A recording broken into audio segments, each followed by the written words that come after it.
Are you struggling to conceive? You have options, and at Piedmont Reproductive Endocrinology Group, we'll make sure you have the guidance and support you need. PREG is known for individualized fertility care that's unique to every patient. We take the time to provide a reassuring and empowering experience because we believe that you deserve nothing less. Let us help you on your journey to parenthood. Visit us at pregonline.com to learn more. Get the guidance and support you need at Piedmont Reproductive Endocrinology Group.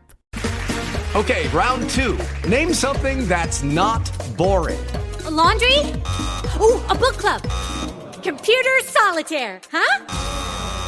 Ah, sorry, we were looking for Chumba Casino.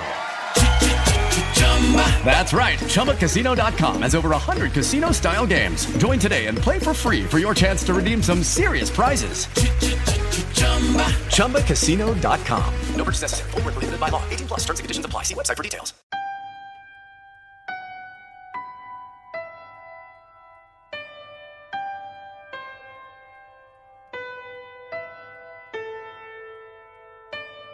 What is going to be his first words, everyone? What's going to be the first words out of his mouth?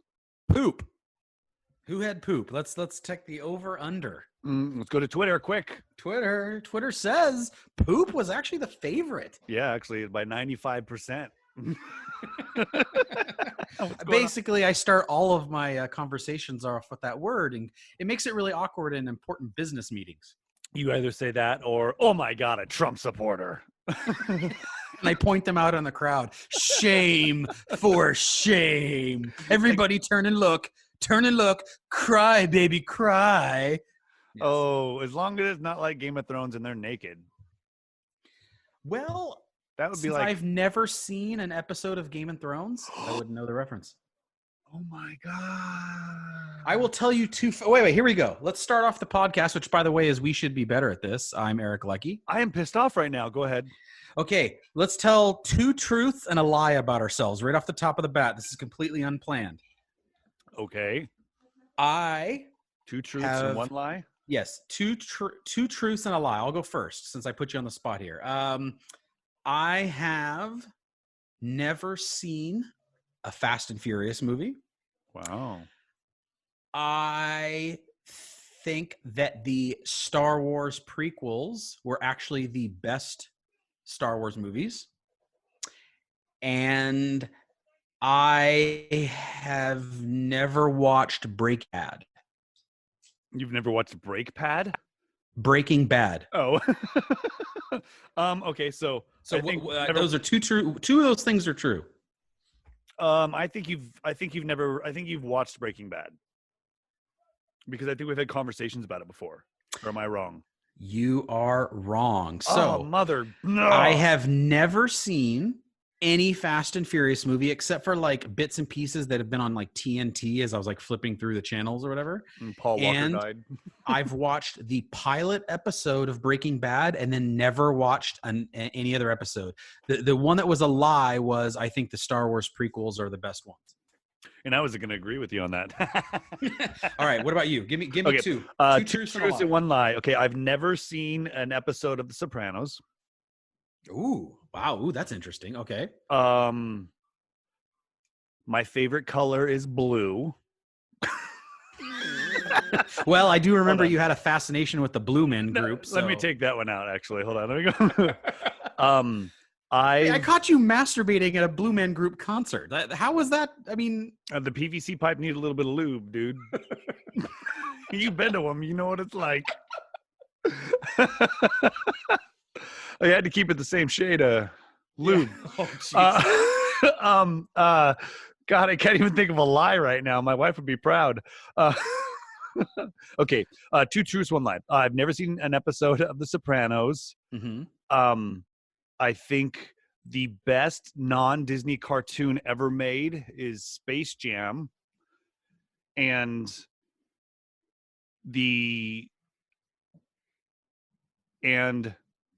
I once went on a date with a porn star. Okay. Now, I feel pretty confident because we've known each other a long time that you have gone on a date with a porn star. Okay. I also feel pretty confident that you've never watched The Sopranos because it is literally one of the greatest shows of all time. And if you would have seen it, we would have talked about it before. So I'm going to go with the lie is the second one that you said, which is it's Space Jam. In fact, I'll even predict that the true answer to the best non-Disney cartoon ever, you would have said Shrek. Okay, well, you're pushing it with the extra credit there, fucker. Okay. You did get the Space Jam correctly, but Shrek, no. The best non-Disney animated movie, I think, at this point, would have to be Spider-Man Into the Spider-Verse. Oh, yeah. You know what? You're absolutely right. In fact, I would actually say that might be one of the best cartoon movies ever. I 100% agree. I'm watching. Like, if not, it's the top 3 for absolute sure. Oh yeah, 100%. So that's why I think that would be up there. Shrek was good in all. I mean, you can call the captain, King Fuckwad, whatever his name was. Donkey. Donkey. Okay. Let's talk about this. How did a donkey get a dragon pregnant? Well, here's the thing. I think he actually went all the way inside. Like the donkey himself, the actual donkey as a whole went inside. I think, you know what? That had to have been the way it was. It had to have been the way it was. When a dragon has an orgasm, does she blow fire? I don't know, but hopefully she pushes him out. It's kind of like in that show Boys, when the superheroes are orgasming, they like glow or whatever. They shoot. That was gnarly. That was gnarly. Speaking of that show, we're on I think episode 5 of the 2nd season. Oh, episode 1 of season 1. Season 2 is hard. Yes, it was. It was a really long episode too. It felt like it was like a movie because it was like an hour and a half or something. Yeah, it did feel, but it's a really good it's a good season. So when you're done with it, we'll talk about it a little bit more. But it's pretty gnarly, man. You know what the surprising thing for me is the show itself is right up my alley. Like it's exactly the kind of show I'm interested in. Yeah. What surprises me is how much my wife likes it.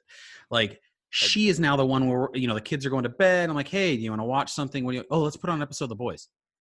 Like she is the one almost like leading the charge on it, which I find really not odd. I would say surprising.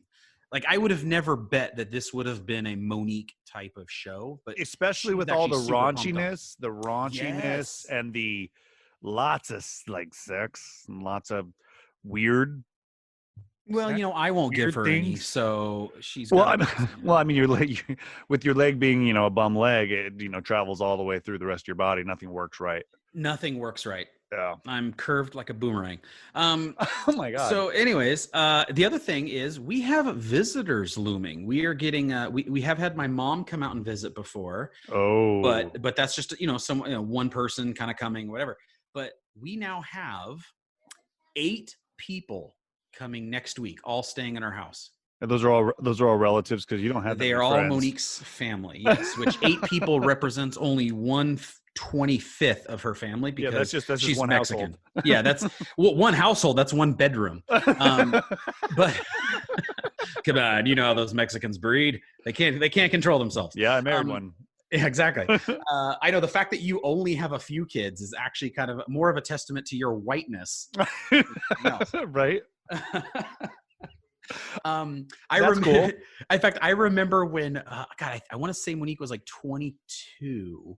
We'd already been married for a couple of years, few years, and her her grandparents, calm down, her Kelly. aunts, exactly. Her aunts were asking her if she was going to be like an old maid, like when are you going to start? Why haven't you had kids yet? And she's like, I'm 22. Like, relax. I'm like, exactly. You should be on your 3rd kid by now. Yeah, and 2nd baby daddy. Yeah, exactly. My wife has defied all odds, and that at least as far as I know, all the children are mine. And God is punishing you because they're all girls. And I'm definitely feeling that now since my teenager is really being a teenager.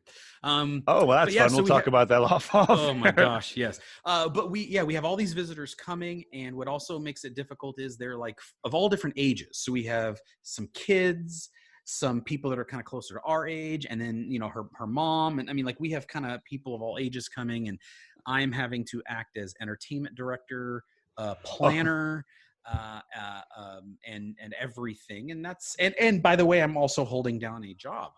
Oh, you have a job still? I still have a job, which, I'm by impressed. the way, let's check the board.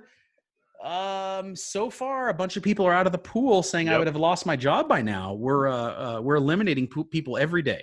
I was gonna give you till after the first of the year when COVID wasn't a problem anymore. Then they'll just toss you. Yeah, by the way, that still could be a real thing that happens. As far as I'm concerned, I will not feel comfortable till we're like 6 months past, like when everyone has agreed that COVID is kind of like wound down. Like I won't even, if they just hold a celebration, a ticker tape parade in the streets and say, "Yay, COVID's over," I'll be like, I don't trust this. Yeah, I'm gonna wait a few more months before I go relaxing. It's like that first update on your iPhone. You're like, I'll wait for everybody else to get that and screw it up. before it like erases all of my phone contacts or something. Right. Stupid. I'm comparing COVID that kills people to iPhones. I mean, I guess it's the world we're in. At least those are two evil things, Apple and COVID. So true. They both kill people. They both kill people, and they both cover it up. But yeah, so I have all these visitors coming. Let me ask you, if you had that many people coming, and let's say you still kind of had to do work stuff all at the same time? All at the same time. Okay. What would you do that would kind of be entertaining and fun and interesting to all parties? Let's say you got kids as young as 9 and people as old as like 65 or 66. And what would you do that would kind of keep everyone interested and happy? What's the weather like? The weather outside is frightful, but the fire is so delightful.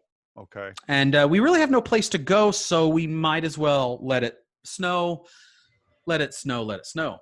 Oh, so it's snowing outside, so swimming is out of the question. No. The weather's probably going to be like 65 to 70. Okay, so not warm enough to go swimming. But not I do warm have enough a heated to really pool. I have a heated pool, though. Yeah, okay, that's true. Do you heat it all the time, or just when you want to use it? God, no, because I would heat it like the morning that they arrive, so that it looks like we heat our pool all the time. I can't afford to do all that shit. Like, I'll heat it just for when we have company. Yeah, no, that's what we did. Or for like a party, we'll heat it up. Start it that morning usually by the afternoon, evening, it's warm enough. And then the cool thing is it stays warm for a few days, kind of lingers. Mm-hmm. So you can kind of get 2 days out of one heat up. Good to know. I haven't tried that yet. Swimming would probably be one because everyone can kind of do that, and that's barbecue free, in the tiki room. Ooh, good. Barbecue in the tiki room. What's the oldest again? How old? Like in their mid-60s, all the way down to 9 years old. Did they like you? Well, they're my wife's family, so the answer is most likely no. Okay, well then give them a car and tell them to do whatever they want. Because what am I can only make it worse.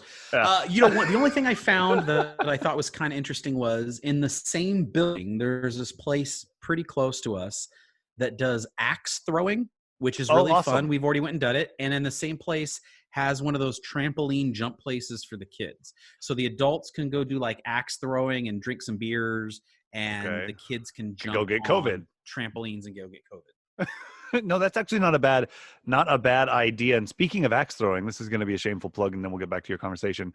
The show that I'm on, the Survivalists, the second episode aired on Tuesday night. It's on BYU TV or the app.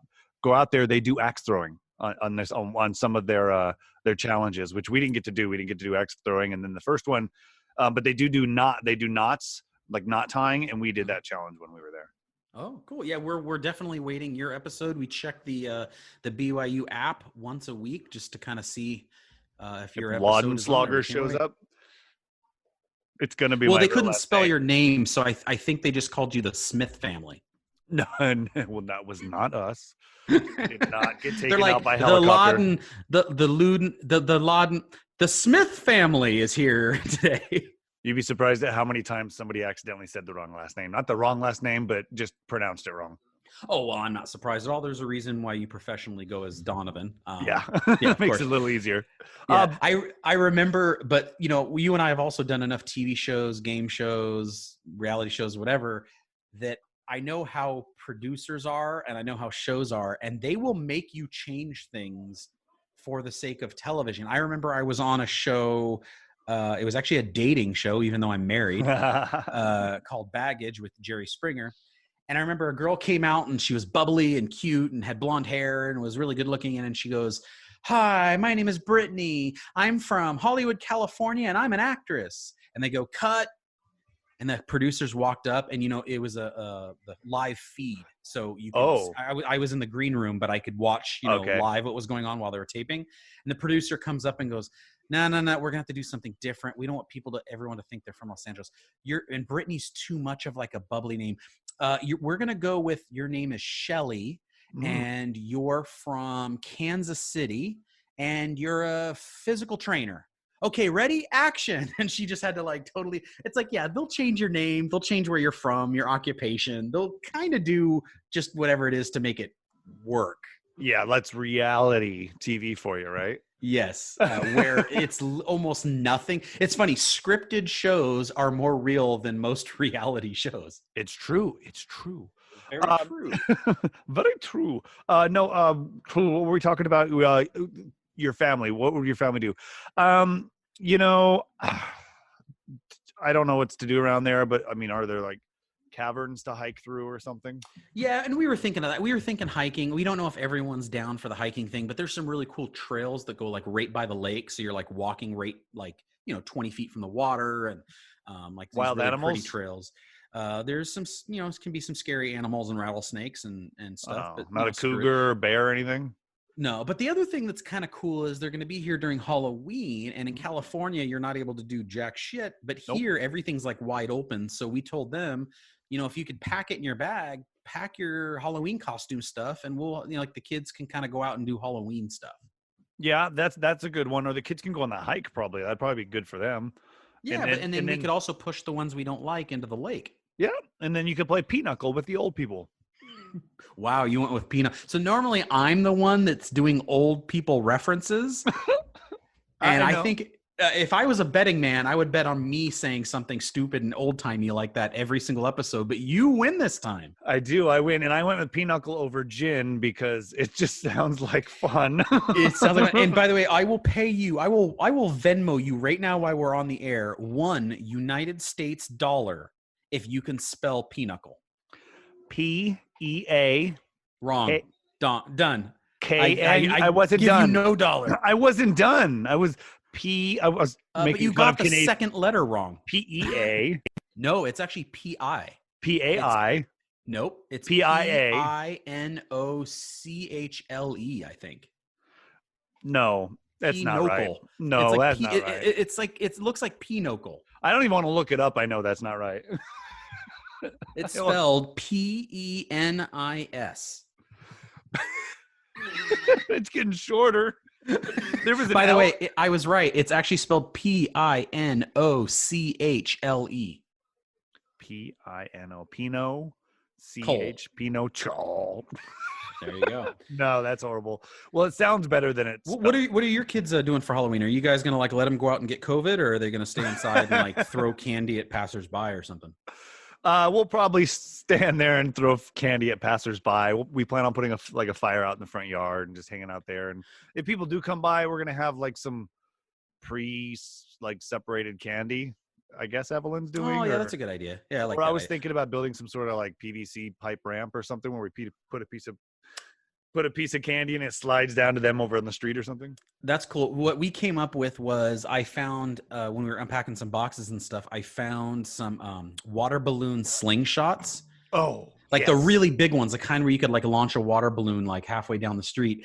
And we were going to put a sign in the front yard that said, "Wait here for candy." And maybe I'll use tape to make a bullseye. Yes. And I'll just sit there at the porch and I'll fire candy at the kids. That is an amazing and it'll idea. look like a piñata coming at them at high speeds, because instead of the candy just dripping down on them, it'll be fired at a high rate of speed. And then you put a sign there like a golf tournament, and you put, if you catch it in your mouth, you win $1,000. And then hours later, as many parents come knocking on my door to sue me for kids that have teeth that have been knocked out. Yep, exactly. But that's kind of right up your alley, so I don't think it'd be a big deal. Yeah, no, I mean, listen, The average settlement is $75,000. It's just usually easier to settle out of court for that. I don't even at this point show up for my court appearances anymore. I have someone that does it for me. Yeah, I was gonna say your lawyer that's known you since you were like 6. Yeah, does really. Unfortunately, yeah. When I was 6, I got a lawyer and I put him on retainer. But then back then, that just meant giving him my retainer. So there you go, people. Jokes aplenty on this week's episode. Hey, I got a story that we could literally spend the next hour and 45 minutes talking about, and I want to read to you. Are you ready? Yeah, but this isn't even an SMRT. This is just straight up a story that I heard that freaking knocked my socks off, and I immediately wanted to talk to you about it. Okay, cool. Let me put in the sounder for the A Story segment. Ready? A story. Okay, go ahead. Story. Okay. All right. I'm going to read you the headline first. By the way, great name. Very rarely does the headline actually come up with a good name. Normally, it's some cheesy copy editor that writes a horrible lead, but they nailed the title. So this is about a guy, okay? Okay. He is known as the Coffin Confessor. Bill Edgar has been paid to gate crash funerals and speak up for the dead and say the things they've always wanted to say after they've died to family and friends at the funeral. So, by the way, first off, you and I need to be in this business. That's the first thing that came to my mind. 100%. I'm thinking to myself, you and I have thought of a lot of weird, wacky, crazy ideas that probably actually would be good business ideas if we had any bit of talent or follow through at all in our lives. Yeah, right. This is an amazing idea. So I'm going to read you a little bit of the story, but feel free to jump in at any time because I swear there's a million things to ask about this. So jump in anytime. It's true. This is a real thing. This is believe me, I was so intrigued by this story. I found over 10 news articles of it. And not to spoil the ending, it is such an intriguing story that the story itself has been optioned as either a movie or a TV show. Oh already. My God. Okay, get to it. Let's go. Oh, so this all takes place in Australia. Oh, of course. Okay. Bill Edgar has, in his own words, quote, no respect for the living. Instead, his loyalty is to the newly departed clients who hire him, and he is known as the Coffin Confessor. He is paid to carry out their wishes from beyond the grave. Mr. Edgar runs a business in which for $5,000 to $10,000. Wow. Yes, I know. He isn't. By the way, you and I would have been like $500. Yeah, like I'll insult the shit. We would have totally undercharged.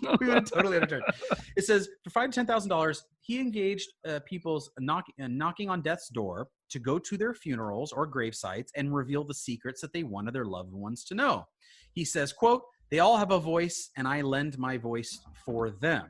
Mr. Edgar is a private investigator and got the idea for his graveside hustle when he was working with a terminally ill man. He was working with this man that hired him, and he got on the topic of dying, and the terminally ill man said, oh, I wish there was stuff I could do after I die, and he said a light bulb went off. Oh. Huh. So. Wow, a light bulb went off when somebody said that. What was that? What was he thinking about? I could kill you right now and take the money. Like, oh my God, that'd be amazing. So here's the question I have right off the bat before I even get any further in the story. Oh God. How does anyone know that you did it? Like, I'm a dying man and I pay you $5,000 to go to my funeral and tell off all the family members I hate. And then I die. Why couldn't you just keep the $5,000? Don't go through that awkward funeral thing where you go and you like piss people off and you just keep the $5,000. I agree. That's a great idea. I think I'd print off all the stuff that he or she wanted said and like hand it out at the door. Or just mail it to the person. Hey, this is from, or even just do it a few times so that you can make a sizzle reel of all the times you've did it so you could show prospective clients. And then once you have it laid down, you don't ever have to do it again because you're accepting money from people who you don't have to fulfill the services until after they die. Yeah. Your money's yours. Okay. So if he makes from $5,000 to $10,000, it says in the 2 years that he has been doing this, he has crashed 30 funerals. This guy's made about, think about this. $300,000. Yes, even if you take the middle ground, even if you say, on average, he makes $7,500, right? Yeah. Times 30 is $225,000 in 2 years. Okay, hold on. I'm looking up airfare to Australia to join. Yeah, I know, right? It says he says he's very respectful in the way he carries out his job. He takes it seriously. He says he tries to blend in with the mourners. He says he sits with family and friends, and he sits kind of in the middle with everyone. He doesn't like linger in the back. And he talks about his very first client. He said he was instructed to interrupt the man's best friend when the man was delivering the eulogy. So a lot of the times these clients will write out very specific ways and like in what they would want their funeral or their graveside service interrupted. And this person said, as soon as my best friend who's giving the eulogy starts talking, I want you to stand up, cause a disruption, and interrupt him. And he said, I was instructed, quote, to tell the best man, the best friend to shut up and sit down. So can you imagine you have a stranger at a funeral who stands up and says, hey, sit down and shut. Okay, round 2. Name something that's not boring. A laundry? Ooh, a book club. Computer solitaire, huh? Ah, sorry, we were looking for Chumba Casino. That's right. ChumbaCasino.com has over 100 casino-style games. Join today and play for free for your chance to redeem some serious prizes. ChumbaCasino.com. No purchase necessary. Void where prohibited by law. 18+. Terms and conditions apply. See website for details. With the Lucky Land Slots, you can get lucky just about anywhere. This is your captain speaking. We've got clear runway and the weather's fine, but we're just going to circle up here a while and get lucky. No, nothing like that. It's just these cash prizes add up quick. So I suggest you sit back, keep your tray table upright, and start getting lucky. Play for free at LuckyLandSlots.com. Are you feeling lucky? No purchase necessary. Void where prohibited by law. 18+ terms and conditions apply. See website for details. I got an announcement to make. I think that he's probably been beat up quite a bit. Well, he does talk about that later on in the article. He said, this is quote, he said, the man knew that his best friend had tried multiple times to seduce his wife and try and get her to have an affair. And he always resented him for that and carried the grudge with him for years. So, wow. Yes. He said, my client, he said, in that same funeral, he was instructed to ask 3 people there that the man specified to stand up and leave the service because they weren't wanted there. Oh my God. It says, my client didn't want them at his funeral and was pissed that they were there and said, it's his funeral and he wants you to leave now. And if you don't want to leave, we'll find someone who will escort you out. And it says, because of all the threats that he's gotten, and sometimes it's gotten a little physical, he now usually does these with at least one security person with him in case things get physical. Wow. I mean, with COVID, he just needs to get one of those bubbles and he'd be fine. Just kick him down the street. That's a good idea too. Wow, that's gnarly. I don't think I mean, I could totally do it, but I probably wouldn't be polite about it. Oh no, because here's the thing. If you're gonna do it, you pretty much got to go all in, right? Oh, you got to be like, this is my funeral kind of thing. You got to take ownership. And you and I would be able to read the room. We would be able to know if we're in any physical danger or not. And I think if you and I felt that this is a bunch of like sissy la-las and nothing's really going to happen except for we're going to piss people off, I think I would feel a lot more confidence in I would be like, you know what? This guy wanted me to cause a disruption at his funeral and he paid me a lot of money. Then you're going to get your money's worth, sir. Like, I am going to totally disrupt this funeral. I might be going to jail right now, but I have a contract with the dead guy. He told me to do this. What would be that argument? Like, yeah, they're asking you to leave. I'm like, this is my funeral. Like, this guy's paying me to be here. Like, so later on in the article, he does mention that he sometimes carries either a video of the person saying what they wanted just in case people try and cause trouble. And you could say, hey, this is what the guy wanted. Or sometimes it's just written down and notarized. So this guy's obviously thought it out. Yeah. Once again, I think if you and I did this, we would like charge way too little and we would probably have no backup and no plan. This guy seems like he's pretty well prepared. Which is not something we would do. What's that? How do you prepare bulletproof vests, boots, steel toe, helmet? Helmets. I would probably train in some sort of self-defense fighting style, just in case things did get. So he said his most confronting job, the one where he had the most trouble, was he was supposed to tell the mourners at a biker's funeral. So a bunch of Harley Davidson, Mongol type guys. Okay.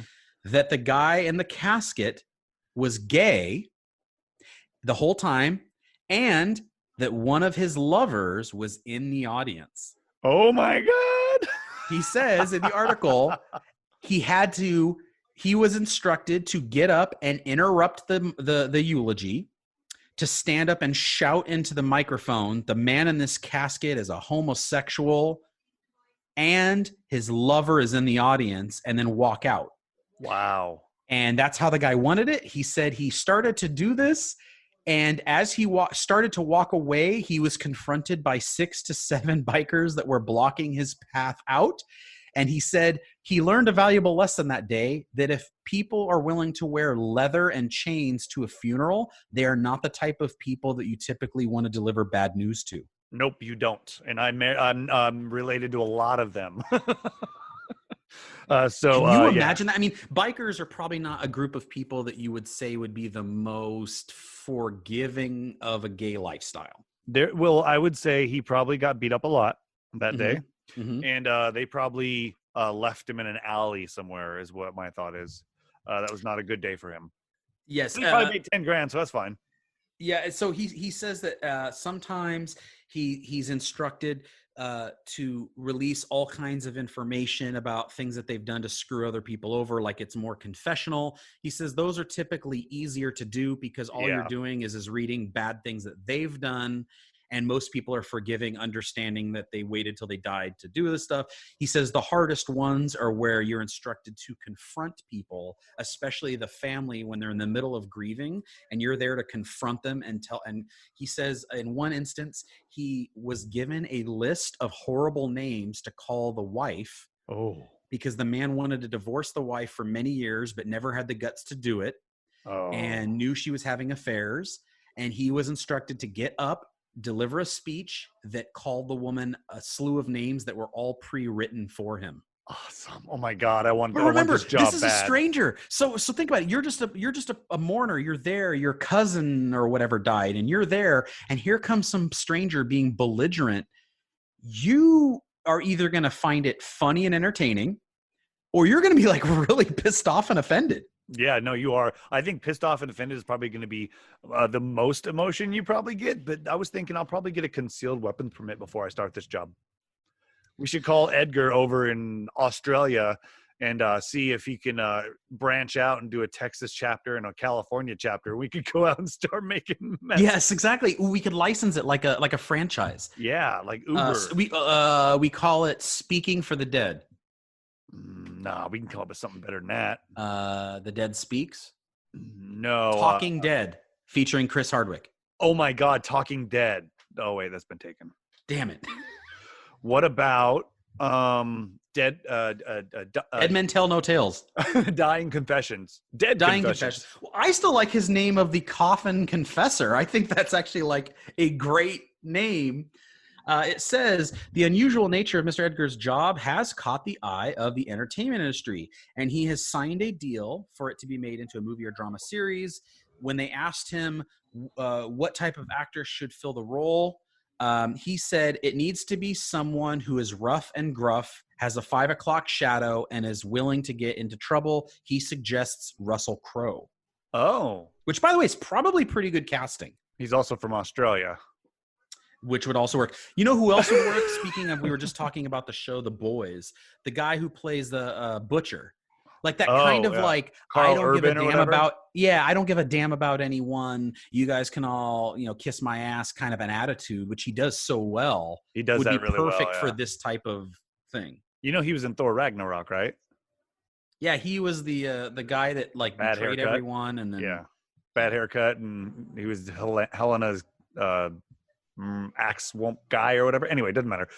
Anyway, so that's the end of the story. But basically, it goes on. I mean, you could really look it up, and they go more into detail about some of his experiences and all that. And I actually think this would make a great TV show because every week you have a new cast of characters. You could have guest stars. Yep. You could make it funny, but you could also make it serious. I mean, I'm sure there's gonna, you could do one where the person's admitting he's gay to an all Christian family, or I'm secretly been a spy for a foreign government, or just all kinds of like really weird I'm a Trump supporter. I mean, that'd be the worst, right? Right. Or even if you do a could you imagine like just a political family? Ooh, that's a good one. A political family has someone die, and let's say they've been Democrat through and through. They're like the Kennedys, and he has to get up at the funeral and admit that this other person has donated the family fortune to a Republican. Yeah. And no one gets any money because he hates all of you, or something like that. I think God. you could make it a really fun show, or one where he stands up and says, he wanted you to know that he was gay. And then people go, yeah, we actually knew the whole time. We don't care. Yeah, right. Yeah, everybody knew. I mean, from birth, he's been that way. Right, exactly. Like, everybody knows that. Jeez. I'm thinking, like, okay, what are some, like, off-the-wall ones? Be like, oh, yeah, and by the way, I slept with your sister, or he slept with your sister, and sister, you should get checked. Ooh, ouch. Something like that. Or how about this? He wanted me to tell a very special message to his son and his daughter who are here today sitting in the front row. Your mom was a whore and you were not my children. I got the paternity test years ago. I've known for over a decade. P.S. Your mom's a whore, or something. I mean, something like that, where now the children are finding out that their mother's not only bad, but their father's not really their father. Oh, I love that. I got something similar to that one, and then we can move on or whatever. We can keep going. Okay, so you get up there and you're like, okay, so can I have these people stand, please? And then you say, you know, Beth, Steve, and you say the last names, and they stand up, and it's just a little family, a lady and a couple kids. And then the next line is, this is my real family. The people sitting in the front row have not loved me for 16 years. Or how about the guy just has a check in his hand for all of the family inheritance, and he goes, and my client, who is now passed, has instructed me to throw all of the money in the casket with him and bury the money with him because none of you assholes are getting a cent. That would be awesome too. You said I couldn't die with my money. Hell, if I can't, this guy's gonna let me do it. I'm taking it with me. Yeah, you said I couldn't. Gonna throw off a Fort Knox count. But think about it. So this guy, if he's made about 220-some thousand over the course of 2 years, he's averaging $110,000 a year for essentially being an asshole in a public space. You and I have been doing it for free. I know, we should definitely be getting more money, but what's the insurance plan on like on this? You know what? That's an excellent question, because I'm sure you have to have something, right? Yeah, you're gonna get beat up. Or you know what? How much money do you have to like set aside for bail money? Right. And then is there a death clause? Like, if I die, do I have really good life insurance? Yes. Because then I want you to go to my funeral. Well, and the other thing is I would tell the security guy that's now shadowing me, who kind of like hovers in the background, I would almost want him to wear body cam like the cops would, so that like everything is also recorded in case I have to defend myself. Like, no, they all beat me up and I was only doing what I was hired to do, and here's my proof. And I would almost want him to wear like a full body cam or something like that too. I think you can get away with not having a bodyguard if you go out and buy like real Iron Man armor. Just walk in there and like read it off and close the helmet and walk out. Nobody will probably mess with you. Like, get hit by a car. Or how about this? Let's say that's your job. Okay. And you get in trouble for something really bad. Couldn't you blame it on, no, I was doing the job. Like, you got caught masturbating in public. No. It was my client's dying wish. Here, I have it on paper. Like, you could carry a piece of paper with you and it's notarized. You could say, no. I was only following what my client's dying wishes. He said he wanted me to peek in his wife's window and masturbate. Oh, that would be awesome too. Okay, I got another one. Okay. Okay, so the dying wish. Okay, can his wife stand up, please? Okay. Can his sister stand up, please? Okay. He promised both of you to me. So you're coming with me. Time. You're coming with me right now. See, this is why I think here's the thing. This needs to be a series, not a movie. It needs to be a series. And I think it needs to be on like an HBO or something where you can go a little bit more risque. Maybe the dying wish of someone is, hey, I really, like, you and I would probably do something like this. Like, I want my funeral to be funny and shocking. Yeah. And I want like a body to come out of the casket. So like arrange ahead of time for like a fake mannequin to be in the casket instead of me. We'll have me in another casket, back at the, funeral home. That's a lot of work. And I want you to come up to the front and say, no, this is all a scam. He's not really dead. And then you open up the casket and knock it over and a body comes rolling out and you shock everyone or something like that. And like, I would hire someone to do something like that because that would be pretty funny. You'd have to hire like 4 people to pull that one off at least, man. Mannequins, caskets. Hey, if I'm paying $10,000, you got to do whatever the hell it takes to get the job done. Pretty true. That's true. Yeah. Or you say something like, burn, motherfucker, burn, and just like run up and light the casket on fire with like gasoline and then run off. And then everyone's standing there in shock that everything's burning. That would be amazing. I'm trying to think of like a really good one that would be hilarious. Like, God dang it. Arrange for a lift to pop the body up into a sitting position.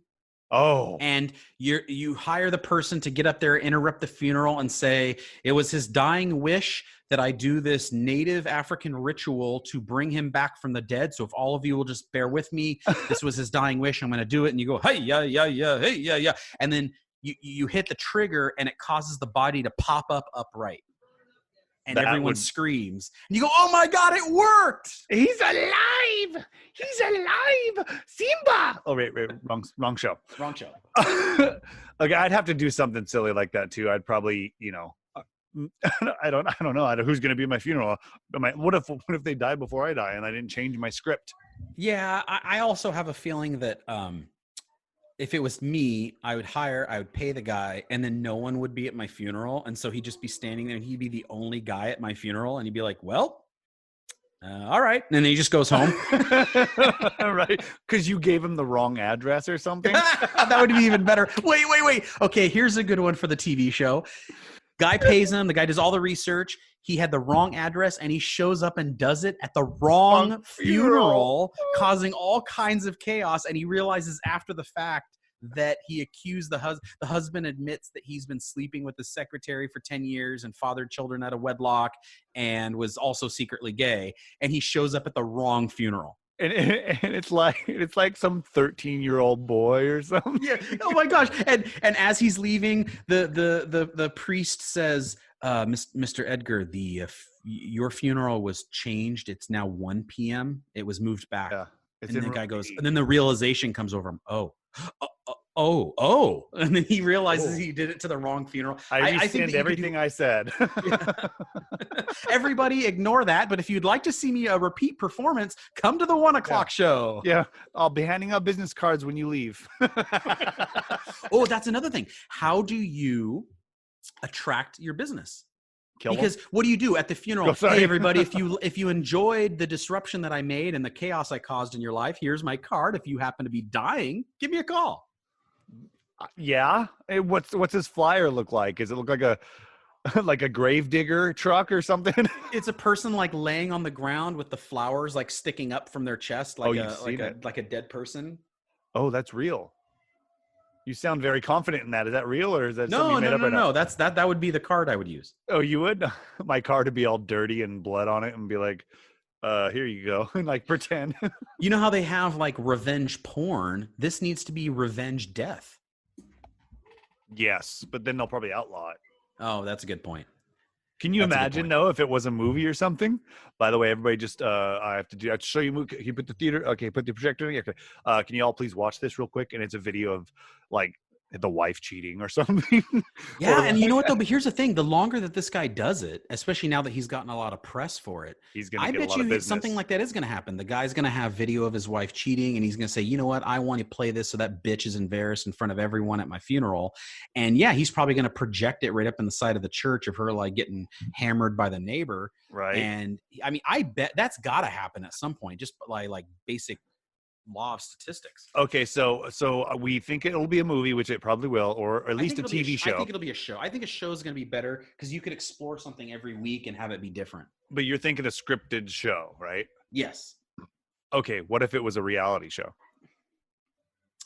Oof. Wow, that actually is a pretty good idea. That'd be like Live PD. They don't have that on TV anymore, but that'd be like Live PD where they just have body cams and they go in and do You'd have to like prearrange for cameras to be in the church or at the funeral parlor or whatever, so that it could record it from many different angles. You'd have to have mics pre-set up, but it would be almost like those practical joke shows. But you would say, what you're about to see is not a practical joke. These are real people finding out real information about their dead loved ones.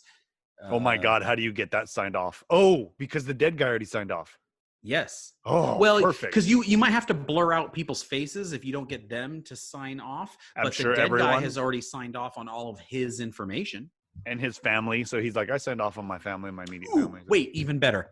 You announce, because no one knows what's happening yet. You announce that, hey, this funeral is going to be televised for a reality show. Everyone has to sign before they even come in. So they've already pre-signed. Yeah, exactly. And then the reality show is their life exploding in front of their face. Yes. That would be so amazing to be there and just watch it. A scripted show might be better, but a reality show would be more entertaining. Yeah, because it would be like, oh my God, because they would have the person's name. Like you could look these people up online. They're going to get like even more garbage because of that. Wow. Can you imagine just sitting there and not being a part of it? Like you're not the guy up there, or you're not the person that's getting roasted or whatnot, but you're sitting there and you're seeing it happen. Like, what do you do? I would, yeah, exactly. And if it wasn't happening to me, but it was happening to other people at the funeral, and especially if you cared about those people, they were loved ones or family or whatever, I'm sure there's a certain amount of emotion that might run through people, and people might make a bad decision. Like, well, I can tell you right now that if I do pay for this and have it at my funeral, I will probably warn him to wear a bulletproof vest and some steel-toed shoes, and probably have his car started in the back alley ready to go, because my family can't run very fast, but they'll beat the shit out of you. Yeah, and you know, I bet you that's part of the questionnaire that he probably has everyone fill out. Right. Like, hey, is there anyone in your family that I should be specifically maybe worried about? Yeah, please note anybody in your family that are bodybuilders, CrossFitter, or anyone that is known to carry firearms with them, like an open carry. I would definitely not do this in an open carry state. Yeah, ex-military, like that can just keep going. Any concealed weapon permit, ever been hunting? Has anyone in your family ever been in prison for any particular reason? Right. How many tattoos do everybody have in your family? Like, is there any neck tattoos? Are there any face tattoos? Tattoos under the eye? Would anyone at this funeral, what are the odds that someone at this funeral has a Confederate flag sticker on their car? Or the actual Dukes of Hazzard car. Yes. Like, you would have to have almost like a eHarmony dating profile questionnaire for the people that are coming to you for the service, just so you could, like, because I'm sure there's few where they're like, well, there's gonna be about 10 people there that serve prison sentences, and yeah, it's an open carry state, so there's a good chance they have, and this is probably going to be really offensive to them, and you're like, I'm sorry, sir, I'm not going to be able to fulfill this contract. Yeah, right. Like, okay, that's you like added up like a test. You're like, but if he says, yeah, everyone there's going to be over the age of 65, it's just I was an older guy who finally died, I just want some of my secrets to get out, everyone's pretty much, whatever, I'd be like, yeah, screw it, let's do it. Oh, we could expand our business. After we get done at the funeral, we go to like the retirement home. If they were at a retirement home, we can add a package to it, and then go to the retirement home, and people that weren't at the funeral, you can just go around the retirement home, sit next to him and be like, by the way, Phil thought you had a nice rack. Ooh, yes. And then you go over to the guy and be like, by the way, Phil thought you had a nice rack. and that's probably where you do your marketing. You probably hand out your business cards and flyers. Hey, are you so pissed at your loved ones because they stopped coming to see you years ago? How about you get back at them by spilling all family secrets? Hire me, the Coffin confessor, to disrupt and totally piss off your family. Would you go? How would you get out there, and what conferences would you go to? Like marriage? No, you wouldn't want to go to those. Are there death conferences or like? Ooh, you give your cards to lawyers who prepare wills, because if someone's preparing a will, it's not that they're going to die next week, but they might be dying in the next decade, right? And you could say, hey, part of planning ahead is there anything you want to say after you're gone? It could even be something offensive. I have someone that has a service they provide, and the lawyer can hand out your card, and maybe you have to give the lawyer a small cut of what you make, like 10% cut, but I bet you'd get a lot of clients. Yeah, and then we could set up we'll have cards sitting on the desk, the registration desk at every hospital. So when people go in there, there'll be an option to Zoom us, and we can record it and get all their demands that way. So they're in the hospital dying. Yes. I'm telling you, like I said, when I read this article, I thought, first of all, brilliant idea. Second of all, why aren't we doing this? Third of all, we would probably have screwed it up and been killed by now. Those are like the thoughts that went through my head. We'd be dead and we'd be poor. We wouldn't be as rich as this guy, at least. No. But you know what? God bless him, because he figured out a way to make money. And now if he optioned his life story or whatever, he probably got paid pretty well for it too. You know, I've never asked you your dad's name. Is his name Bill Edgar? No, it is not. All right, man. That's awesome. That's all I got for this week. If you guys have any Coffin confessions that you would like to make, slide into his DMs and let him know. That sounds dirty, but the only thing I wanted to touch on, which we'll touch on a little bit next week because it's not changing anything. All the amusement parks not opening until next year almost. Yeah, let's talk about that next week, because there's also more stuff happening over the next week in regards to that, and we'll probably have more info. But that's definitely something for next week. In the meantime, please go to thisisfunner.com for all your podcasting needs. Chris is launching a lot of podcasts next year. Yep. And so start recording yours today. And please listen to This Is My Music podcast. I'd love to get a few more reviews. We are at like 4.8 stars on Apple Podcasts, and I'd like to add a few more to those. So go ahead and leave a review. Let me go put my 1 star. You son of a bitch. All right, guys. Thanks for listening to the show. Chris_Donovan on Twitter is how you can get a hold of me. And later. Bye.